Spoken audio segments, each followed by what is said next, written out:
Let me start this essay with a love story. Susan and Patrick were a young German couple in love, but the German state never allowed Susan and Patrick to get married. Shockingly, Patrick was imprisoned for years because of his sexual relationship with Susan.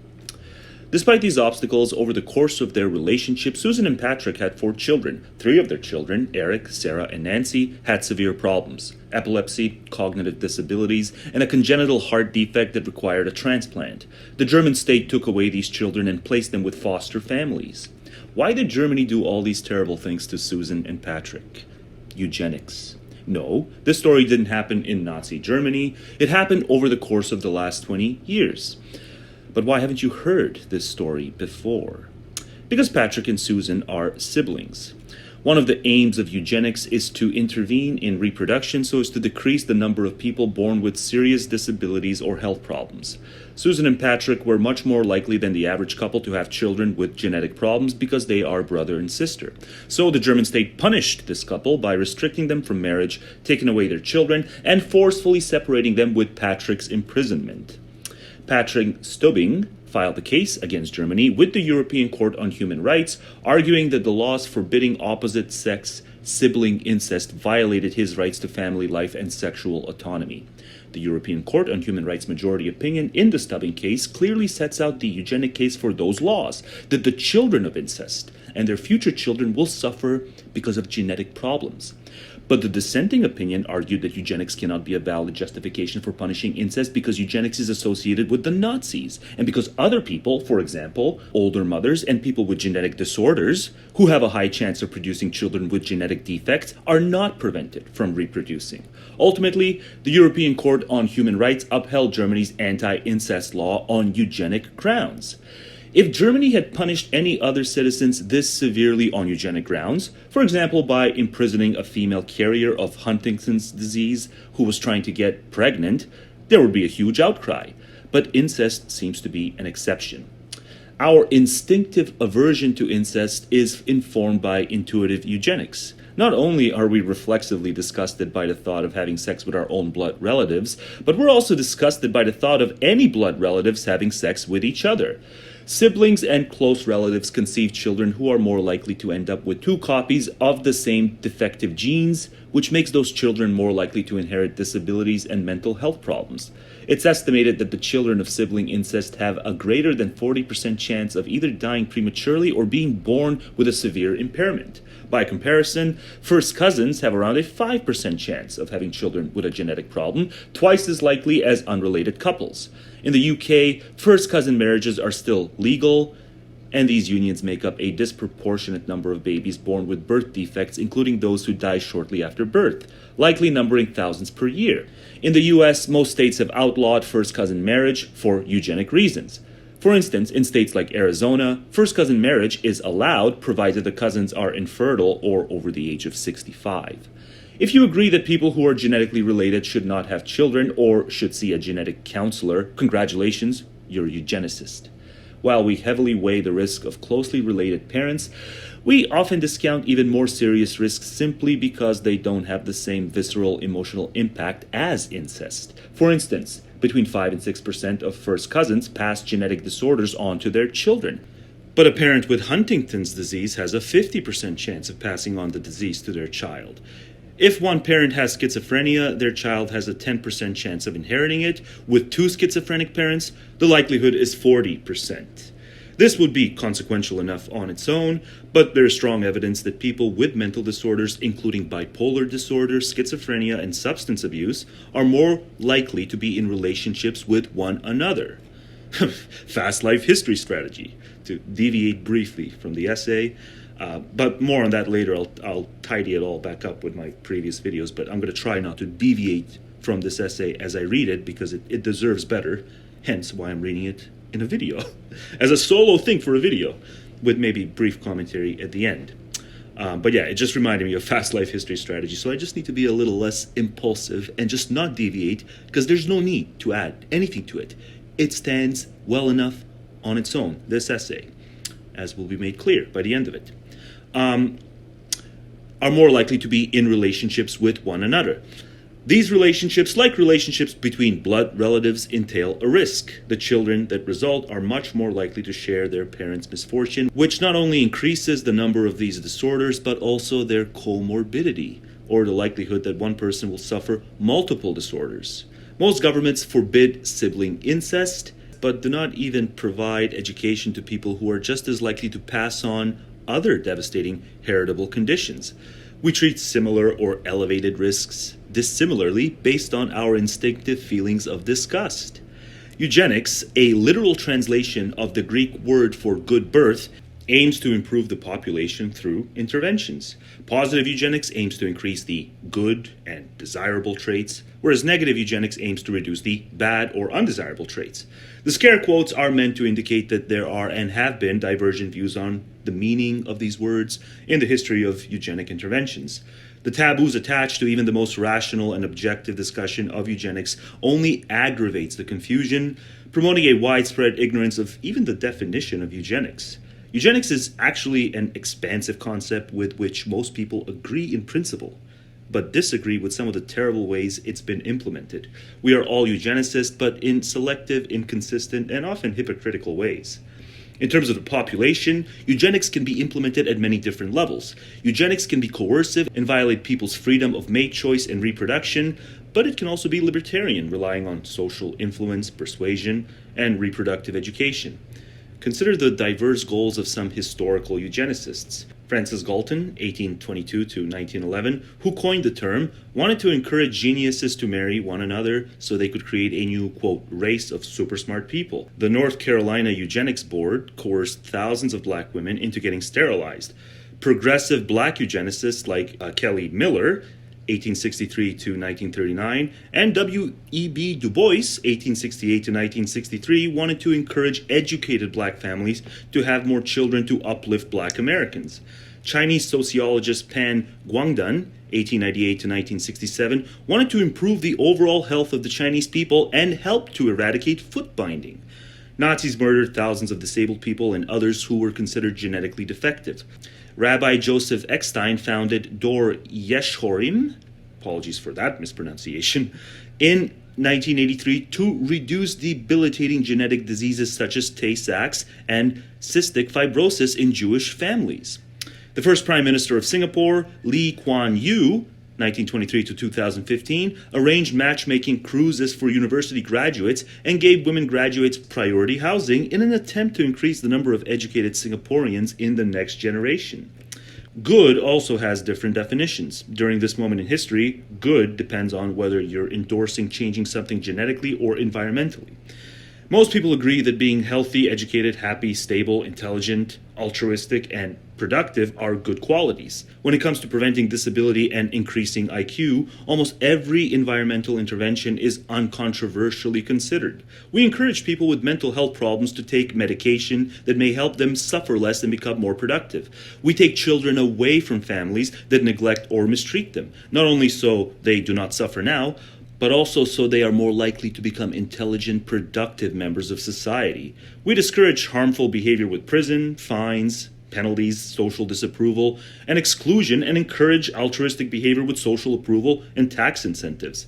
Pregnant women and mothers bear much of the burden of trying to produce kids with good traits. Any decision that might influence children, from drinking while pregnant to childhood nutrition, from the Mozart effect to video games, is moralized and supervised, though there is very little evidence that some of these environmental interventions make much difference. Historically, eugenicists were focused not only on genetically heritable characteristics, but also potentially effective environmental and cultural influences on children's traits. Chinese eugenicists led the charge to eradicate foot binding and implemented programs of maternal education so they could provide better care for infants.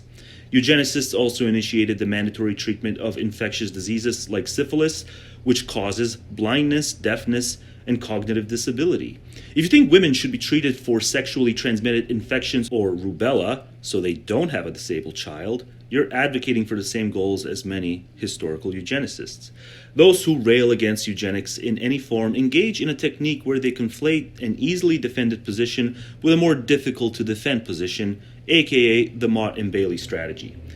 The easily defended position is that we should not murder or forcibly sterilize people on the basis of their genetics or disability. This position is conflated with the several more difficult to defend positions. These more difficult to defend positions include that we should not study the genetics of desirable or undesirable characteristics, that we should not label any characteristics as desirable or undesirable, and that we should not consider how any policy could change the genetic propensities of future generations. It is inevitable that good or neutral ideas will sometimes be misused for terrible ends by bad actors. Despite the popular treatment of eugenics, the concept of eugenics is not synonymous with the worst things that have been done in its name. Consider other concepts we embrace in spite of their history of misuse. That democracies voted for slavery and have sent men to their deaths in needless wars does not invalidate the idea of government by consent. Psychiatry invented lobotomy and facilitated imprisonment and Soviet atrocities. Foster care removed indigenous children from their parents. In the case of contraception and abortion, progressives are willing to overlook the association with eugenics because of what they see as positive outcomes. Murray Stopes and Margaret Sanger were both eugenicists who wanted to prevent the unfit from breeding and also founded the organization that would become Planned Parenthood. Their transparently eugenic aims to improve the human race are literally written right on the contraception that they dispensed, the quote pro-race and quote racial models of cervical caps. Even now, there's evidence that the legalization of abortion had eugenic effects, and many states and countries, before Roe was overturned, outlawed abortions on anti-eugenics grounds. Unlike eugenics, every conversation about democracy, foster care, psychiatry, or contraception do not devolve into outrage about how they are slippery slopes to genocide, mutilation, and racism. We ought to be capable of decoupling the history of a concept from its intention if the potential outcomes are good enough. You might be asking yourself, why use the term eugenics at all? Can't you just call it something different? Well, not really. We are not going to stop hearing about eugenics. Every time someone tries to call it something different, the quote E word and its association with historic injustice and abuse is invoked to end the discussion before it can begin. When someone says that screening embryos for genetic diseases, giving educated women incentives to have children, like free childcare for college-educated women, or offering subsidized abortions for women addicted to drugs is, quote, eugenics, they are absolutely using the term correctly. If bioethicists stop using terms with contested definitions, there would only be confusing new terms that would lead to a euphemism treadmill. All of the following key terms, to name just a few, have contested definitions, and using them can cause confusion. Autonomy, bioethics, consent, euthanasia, freedom, harm, health, justice, and person. In my view, the only way to have a reasonable conversation about reproductive issues is to educate people on the meaning of eugenics. This tactic arguably also promoted clarity in the debate about euthanasia. Even though many people have tried to redefine any personal choices, and especially the personal reproductive choices of women as, quote, not eugenics, there is not a clear delineation between public policy and private choice. I discovered during my pregnancy how many default aspects of prenatal care are eugenic in their aims. A lot of prenatal care aims to evaluate an embryo or fetus for abnormality. A woman can, quote, terminate for medical reasons, end quote, a right that progressives would never dispute. Yes, terminating for medical reasons is a personal choice. But during my pregnancies, I was not asked whether I wanted non-invasive prenatal testing, a knuckle transfluency scan, neutral transfluency scan, or genetic counseling for advanced maternal age. They were provided to me as a matter of course, as they are provided by most countries with nationalized health care. Eugenics concerns the decisions of individuals, not just the policies of the state. Reprogenetics uses reproductive technology to allow parents to select embryos with certain desirable traits or without disability. Parents are now able to select embryos with desirable characteristics. Both practices meet the definition of eugenics, but reprogenetics will have an even greater influence on the population as a whole when these techniques are more accessible and affordable. Many of the same controversies around eugenics also apply in principle to reprogenetics. For example, the quote expressivist objection to reprogenetics is that by using prenatal testing to try to choose a child without disability, we are expressing a discriminatory stance against disabled people. Anti-eugenic and anti-reprogenetics arguments often imply that when we reduce the number of disabled people in the population, bias against disabled people increases in society. But pursuit of this peculiar logic leads to repugnant conclusions, which may be exposed by applying the reversal test. Should we encourage pregnant women to drink alcohol and use drugs, or encourage drivers to forego seatbelts in order to cultivate greater care and consideration when these acts result in more disabled people? Care and respect for disabled people can coexist with eugenics, as is demonstrated in Israel, where prenatal testing is largely uncontroversial. As sociologist Avoidance stated, there is a twofold view of disability in Israel: support of genetic testing during pregnancy and support of the disabled person after birth. Given how closely eugenics has been associated with Nazis and the Holocaust, it is interesting to consider the degree to which Jewish people have embraced eugenics. I wouldn't be here to write this essay had my Jewish grandfather not fled the Nazis in the 1930s. The Talmud expressed eugenic principles about who could marry whom. For example, it is forbidden for a woman to marry a man with epilepsy. German genetic counselors are much more likely to express disapproval for eugenic principles than Israeli genetic counselors. Israeli genetic counselors are more likely to endorse statements such as, quote, "It is socially irresponsible to knowingly give birth to an infant with a serious genetic disorder," and, quote, "It is important to reduce the number of deleterious genes in a population," end quote. The Israeli National Program for the Detection and Prevention of Birth Defects offers free testing for many genetic diseases, and Israeli women are more likely to get tested than women in other countries. Moreover, countries and states who have implemented eugenic policy offer evidence against the idea that this is a slippery slope to abuses like murder and forced sterilization. Israel and Denmark, two countries that have some of the most eugenic policies, also have some of the best provisioning for the disabled. States like Oregon, Nevada, Minnesota, and Texas that have implemented eugenic laws against first cousin marriage nevertheless have very different reproductive and disability policies. In Oregon, women can have an abortion at any stage of pregnancy and for any reason, and terminally ill patients can access physician-assisted suicide. In Texas, the opposite policies are in place. Despite the history of Nazi eugenics, Jews and the State of Israel embraced eugenic policies. The most comprehensive, non-invasive fetal genotyping available at 11 weeks was developed in Israel. Further, abortions are legal and free in Israel if a fetus is found to have a genetic defect. While fewer abortions are performed in Israel than in other affluent countries, a much greater proportion of abortions are performed due to risk of birth defects. Orthodox Jews who oppose abortion use premarital genetic testing instead. An organization like Dor Yeshurun tests couples for genetic compatibility based on the likelihood that they will produce children with genetic problems such as Tay-Sachs. This eugenic matchmaking is very similar to George Church's widely criticized Digit 8 app. As geneticist Raphael Falk put it, whereas in Nazi Germany Jewish life was systematically destroyed in the name of eugenics, Zionists in the land of Israel conceived of eugenics as part of their mission to restore the Jewish people. Do you agree that women should be allowed to abort embryos with genetic defects, or that couples from a small genetic pool, like Ashkenazi Jews, should be allowed to seek out genetic counseling before they marry? With regard to these issues, you're a eugenicist. But what about couples who can't naturally have children on their own? Gay men and lesbian women were persecuted for so-called eugenic reasons during the horrific history of Nazi propaganda. Nevertheless, gay men and lesbian women in the US often use gamete donors from egg and sperm banks to have kids in a process that is transparently eugenic. From my experience as an egg donor, and from conversations with the many other egg donors I know, gay men often pay the most for eggs from, quote, high-quality donors. They prize attractive, high IQ donors even more than opposite-sex couples do. Organizations that recruit egg and sperm donors don't just recruit for fertility, they also screen for mental and physical health, height, education, and criminal history, because that's what their clients want and expect.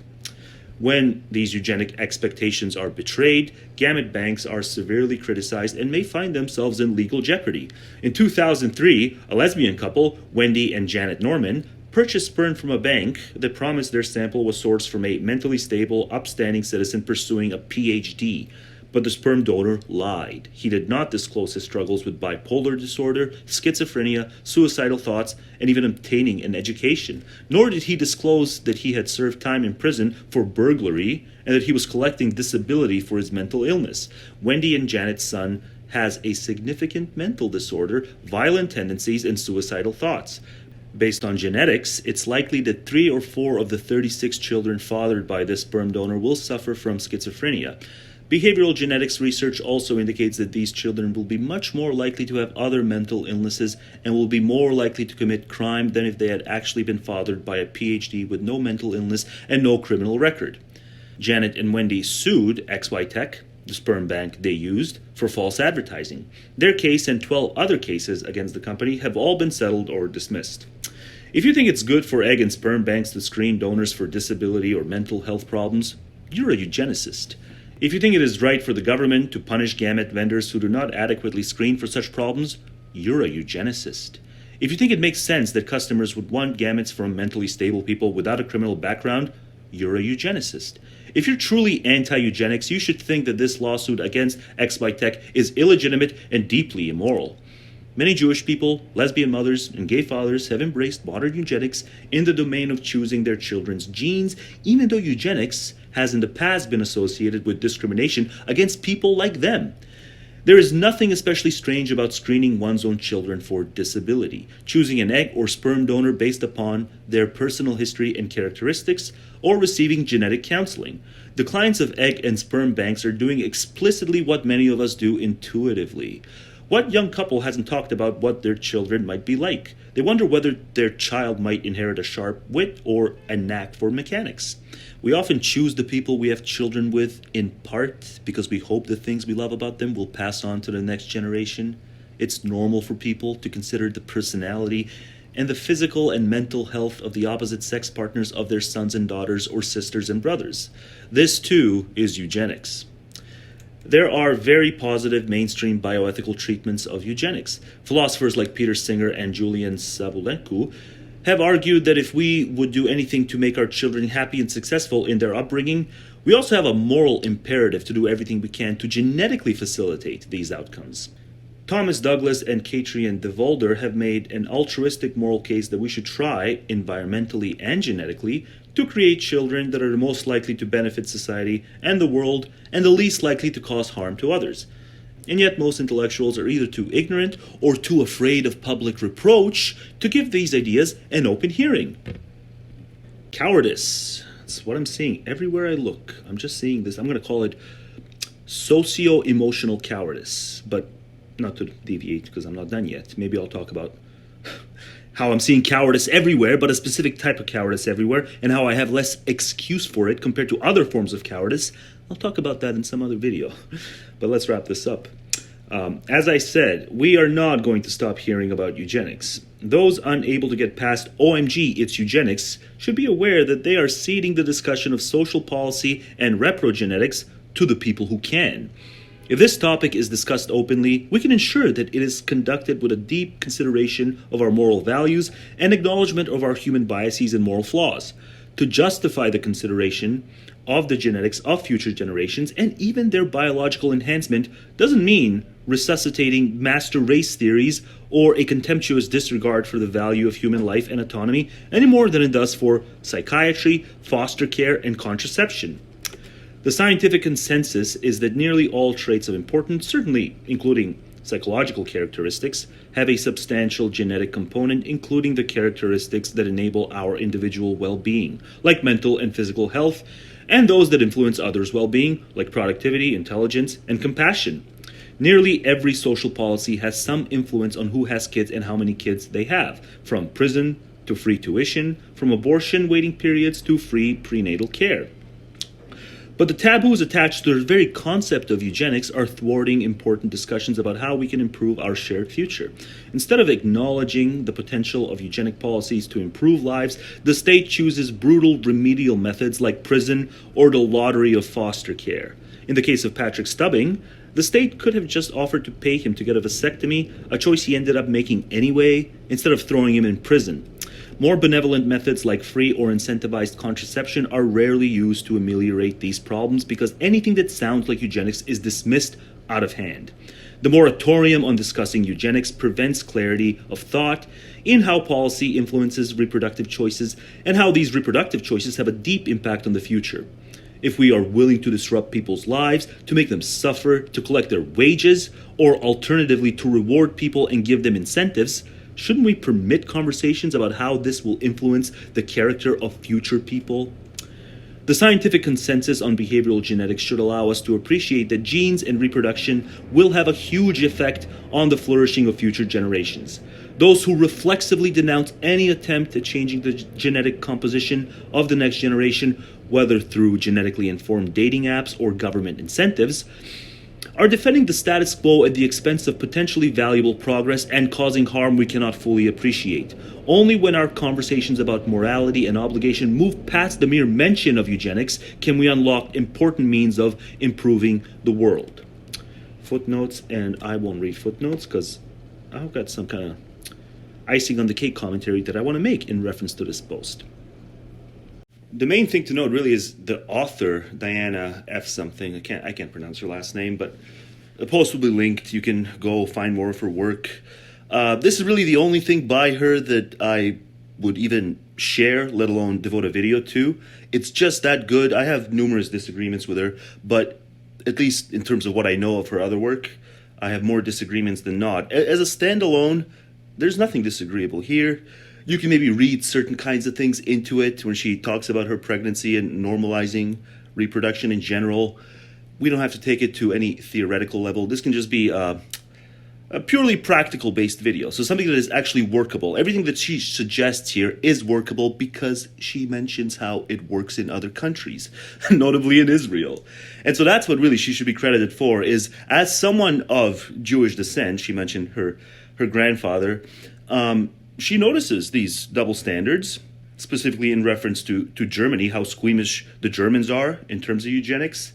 And as someone of Jewish descent, she thinks this is irrational, and she would encourage Germany, just as she would all the other countries, to be more like Israel. And when's the last time you saw anyone, but much less someone who has some Jewish blood in them, be that frank and rational on this subject? I think that alone, forget the quality and how well written the essay is. I just think the fact that, we need more either practicing or non-practicing Jews, Ashkenazi, and any type of Jews. We need them to get the ball rolling on this, because too many other people are going to be way too cowardly unless they notice that, I'm not going to be perceived as anti-Semitic for pointing out that, well, this is how it is in Israel, so realistically it is how it could be and should be beyond Israel. That's, you can almost call me a coward. The fact that I needed to read her making these arguments instead of coming on and just saying them, because I've had rumblings of my own in terms of I just didn't know the discrepancies between two countries such as Germany and Israel, that is to say contemporary Germany and contemporary Israel. I had no clue the discrepancies in terms of what was tolerated and considered as tasteful, were as deep as this essay highlights. But yeah, more people, ideally of Jewish stock, need to point out these discrepancies and just talk sense on eugenics. One disagreeable thing is she made it seem as if it's really only polite society that's squeamish in terms of what she's proposing here. It's not. It's a lot of this natural law stuff. God, when I think about how often Alex Jones and people in his orbit, how often they inveigh against the eugenicists, really the globalist, it's not so much a stand-in for the Jews. The term globalist in terms of how they use it is just a stand-in for eugenicists, though Alex doesn't shy away from even calling them eugenicists more often than not. And really what powers that is their devotion to natural law. And I keep saying that I'm going to do a standalone video, a standalone takedown of natural law, but I actually just don't know if it's going to be that interesting.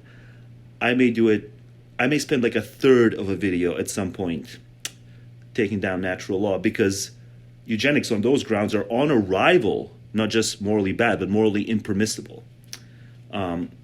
It's self-explanatory if you know anything about natural law. And so she spent a lot of this. She didn't specifically say it, but the vibe of this essay makes it seem as if it's really just polite society. But no, there's a lot of retrograde forces, natural law chief among them, that just view eugenics as just impermissible on arrival. And I wonder if she knows about that, and that's why she omitted it, or if she omitted it simply because she's ignorant of it.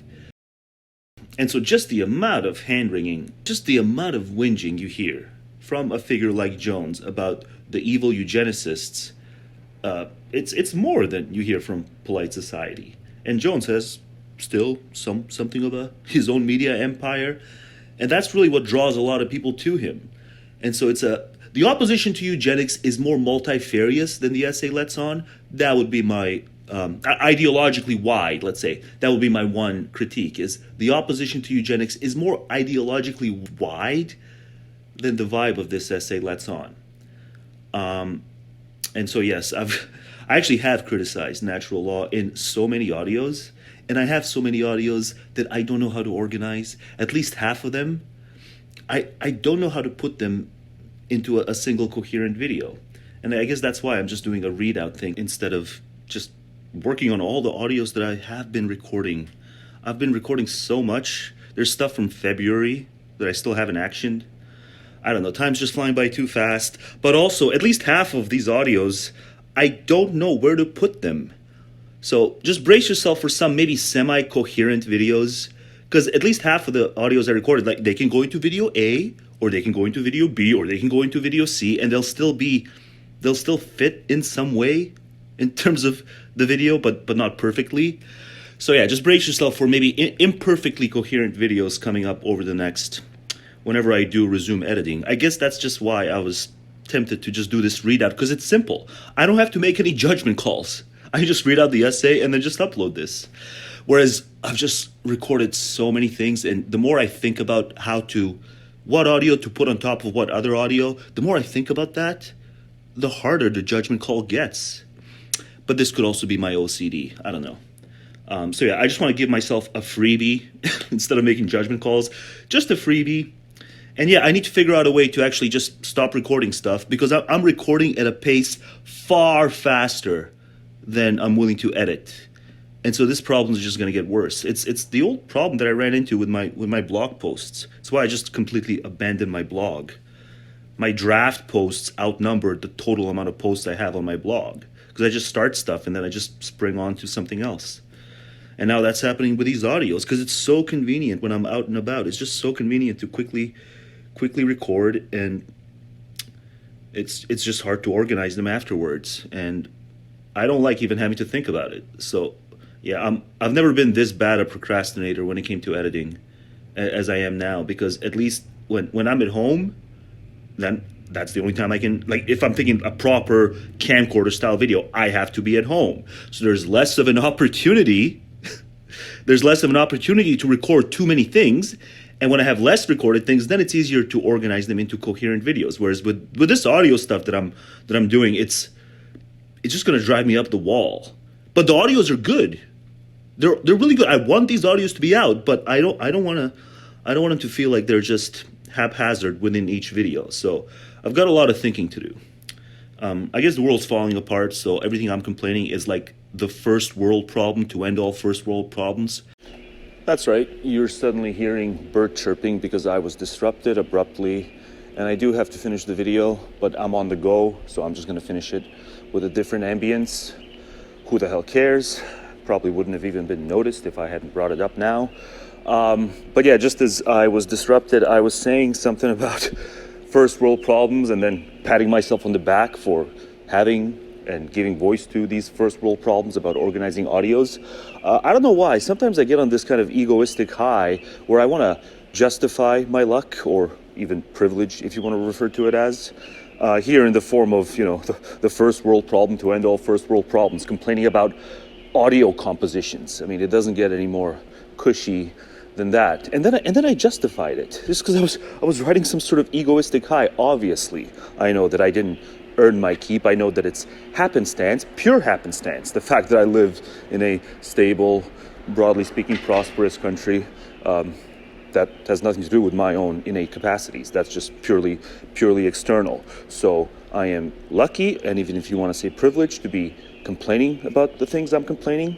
But then the other thing I said also made no sense, is I actually said the world's falling apart. And so I just need to take my own advice, and that's pay less attention to the news cycle, because I should never even so much as have that crop up in my head as a thought, something like the world's falling apart, much less actually utter it, because it has to be purely driven by the sort of availability heuristics that I indulge in, and that I don't catch myself indulging in when I pay attention to the news. The world's not falling apart. The world is, broadly speaking, about the same as it always is. It's just, I guess I've been overdosing on the news, so it seems like there's something atypical going on, but nothing atypical is going on. I actually need to devote a separate video just to talk about history, people talking about different periods of history and how this is truly historically anomalous, the period we're in. That's wrong too. So it can be zoomed out even more to show that history just shows the same thing over and over again. The tools and the individuals at play are different. I guess you can say the identities at play are different, but what's being acted out is always the same thing. So just to retract what I said at the end, just before being disrupted, I do not believe the world's falling apart, but I'm going to keep it in there because I like keeping things in that I say without proper amount of reflection. I like keeping those in and then correcting them in subsequent audios. I think it's a habit that more people should cultivate, because if the internet is lacking anything, it's self-scrutiny. And the two statements I made that I can somehow justify my luck and privilege, plus the world's falling apart, no, those are two very false statements. But I want to keep them in because self-scrutiny is something that I like to do, and I think more people ought to do. And this would have been bad even if I had thought it, much less actually said it while recording. God, for the second video in a row, I've exported it. It's all done, but then I'm like, I gotta add something to it at the very end. Something very petty, but I'm gonna go ahead and do it. The other reason I really like this essay, when you pay attention to the gay couple examples, how much more inclined they are to select their gametes along these lines. All these other examples about the Jews, about all kinds of marginalized groups who now yearn for eugenics, even though it had been used in the past to discriminate precisely against the types of people they are, or the types of people their group identity would have you believe they ought to see themselves as, but not necessarily. But the reason I really enjoy this essay is because it problematizes all kinds of premises of intersectionality. And if there's a cheap shot I am not ashamed of, it's taking a cheap shot against intersectionality, even though this is the sort of cheap shot that packs a lot of substance. Problematized, of course, used ironically, because I like to use these hokey terms against their hokey sources, here against intersectionality. But one of the core components of intersectionality has been, for a long time now, anti-ableism. They so pride themselves on their anti-ableism and of being inclusive of all the disabled or the differently abled. The so-called marginalized groups at the top there in terms of the priority for inclusivity is the disabled, differently abled. But then we see the hollowness of the rhetoric of solidarity, because this essay highlights all the other so-called marginalized groups, that is to say, simply individuals who happen to belong to these groups, whose lives may be better than the lives of the privileged. When you stop thinking in terms of group membership, you start thinking about individuality, right? The way the cookie crumbles for each individual, what groups they belong to is far less relevant than the kind of typical op-ed piece would have you believe. But then they start talking about this solidarity. If only these marginalized, stigmatized people can form a political coalition, they can see their interests met. But no, that's not the way the world actually works when you actually look at the data in terms of how people actually behave. Here, notably, with the gay couples and the Jews, and just how very ableist they are when it comes to picking the types of children they want to have and want to avoid having. So just another wrench thrown in this silly theory that once they recognize their common enemy, which is an all too convenient enemy, cartoonish style thinking, if you actually agree that that is their true enemy, if only they could recognize their common enemy and work in unison, they can overcome. It's just never been so clear that it's a bunch of baloney. And the way that the individuals belonging to the actual groups behave, it shows that there is no solidarity to be had. They don't take their marching orders, their actual lifestyle, reproductive choice marching orders, from the edicts of intersectionality. If they did, they'd be fighting that good fight, and they would condemn lawsuits like the one against XY Tech. But they don't. They actively enable things that lead to those lawsuits.